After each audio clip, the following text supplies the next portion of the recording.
A Copa do Mundo é sem dúvida um dos maiores eventos do planeta, atraindo 5 bilhões de telespectadores em todo o mundo. Mas quando esse torneio acaba, o que acontece com os estádios que foram construídos? Hoje nós vamos analisar qual fim levaram os estádios da Rússia, Brasil e África do Sul. E também descobrir como o Qatar planeja lidar com essa situação e qual o motivo deles já estarem começando a desmontar um de seus estádios. Mas antes, se inscreva aqui no canal e ative o sininho das notificações para você sempre ficar por dentro de todo o conteúdo que trouxermos aqui no canal.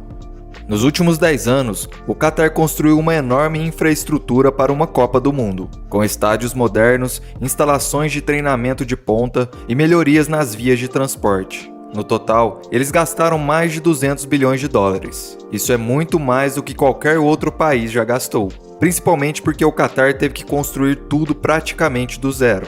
4 anos antes, a Rússia gastou perto de 16 bilhões de dólares, enquanto o Brasil gastou a média de 20 bilhões em 2014. Considerando que a duração desse evento é de praticamente um mês, isso é muito dinheiro. Além de ganhar a atenção do mundo, esses países sempre esperam que a infraestrutura criada para a Copa do Mundo possa oferecer benefícios a longo prazo. As vias de transporte que anteriormente estavam degradadas poderiam ganhar nova vida, enquanto os estádios começariam a se pagar por si mesmos, sediando shows e outros tipos de eventos. Essa é uma visão audaciosa, mas nem sempre funcionou assim. Quando olhamos para a história dos estádios da Copa do Mundo, não vemos algo muito bom. O Qatar tem outros planos, que você vai descobrir já já. Mas antes, vamos entender quais erros eles não querem cometer. Para isso, precisamos saber o que aconteceu com os estádios nas Copas anteriores. No evento de 2018, a Rússia construiu 9 estádios e fez melhorias em 3 deles que já existiam. O custo de tudo isso é difícil de determinar, mas a Rússia gastou uma média de 16 bilhões de dólares durante todo o torneio. Quando a Copa do Mundo acabou, o país decidiu alugar esses estádios para times de futebol locais. Essa era uma decisão óbvia, pois esses estádios foram projetados para sediar jogos e as vendas dos ingressos ajudariam a pagar os custos de funcionamento.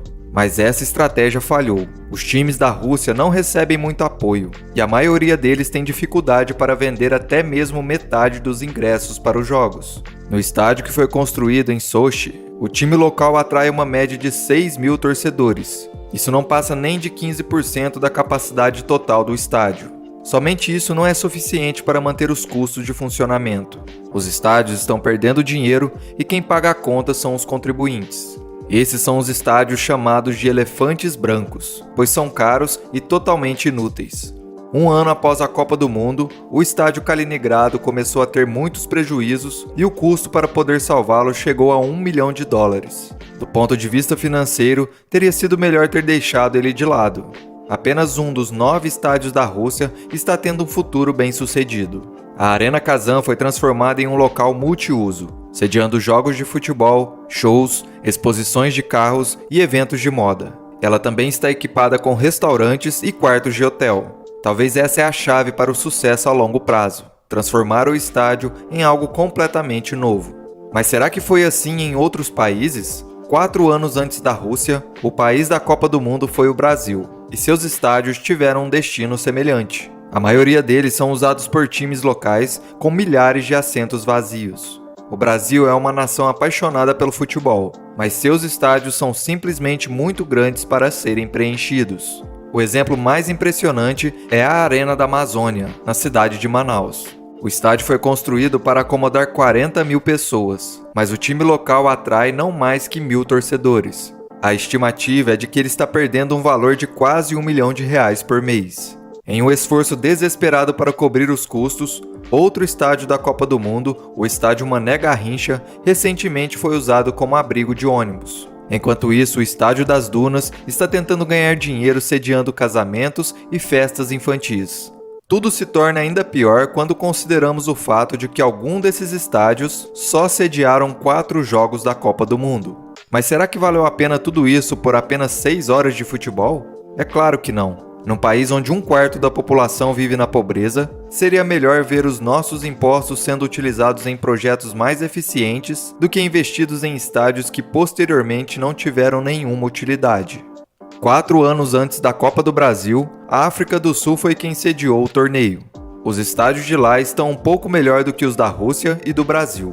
O estádio Moses Mabida, na cidade de Durban, agora funciona como local multifuncional, além de sediar eventos de música. Os visitantes podem até subir no topo da arquibancada central e até fazer bungee jump. Mas os estádios da África do Sul não são todos bem-sucedidos. O estádio da cidade do Cabo, com 65 mil assentos, nunca gerou lucro. Até houve várias solicitações para demoli-lo, e esse destino para ele pode ser apenas uma questão de tempo.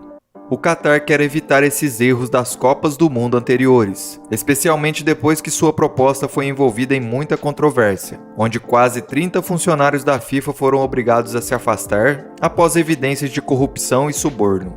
As coisas pioraram ainda mais em 2013, quando a Anistia Internacional relatou muitas explorações trabalhistas de imigrantes. Muitos desses trabalhadores eram mal pagos ou não recebiam nada e eram obrigados a trabalhar em condições perigosas. Em 2021, um relatório investigativo do jornal The Guardian estimou que mais de 6 mil trabalhadores morreram no Qatar desde sua proposta para sediar a Copa do Mundo.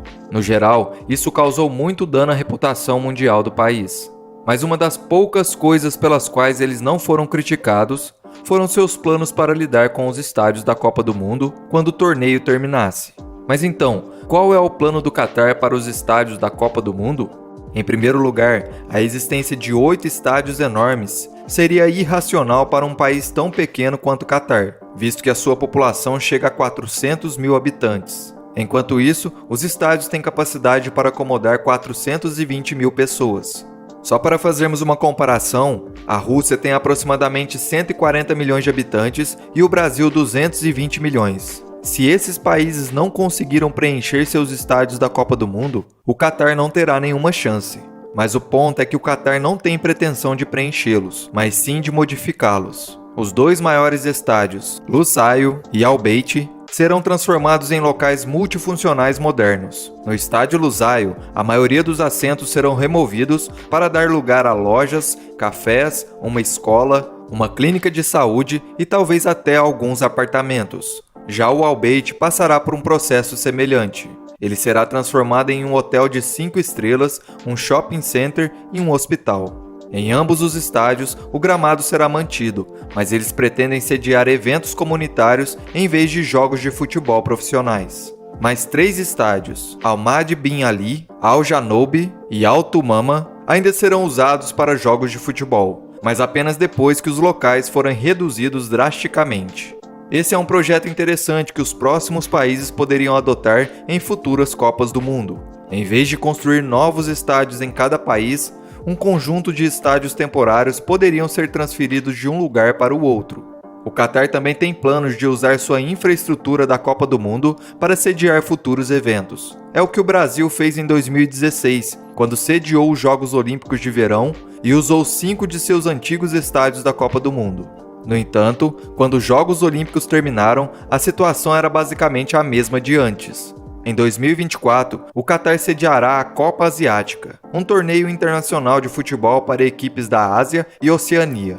Eles também sediarão os Jogos Asiáticos de 2030, um torneio internacional de atletismo com mais participantes do que os Jogos Olímpicos. Nos 2 casos, eles planejam reutilizar sua infraestrutura da Copa do Mundo o máximo possível, garantindo que os projetos não sejam desperdiçados. Eles também estão de olho nas Olimpíadas, que talvez possa acontecer em 2036 no país.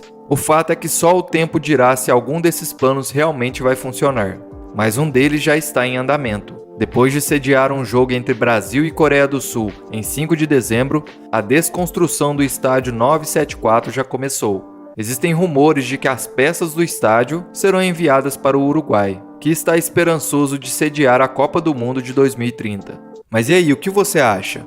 Os estádios móveis são uma boa ideia para futuras Copas do Mundo? Deixe sua opinião aqui nos comentários. E se você gostou deste vídeo, deixe o seu like e não se esqueça de se inscrever no canal para não ficar de fora dos próximos conteúdos. Até a próxima!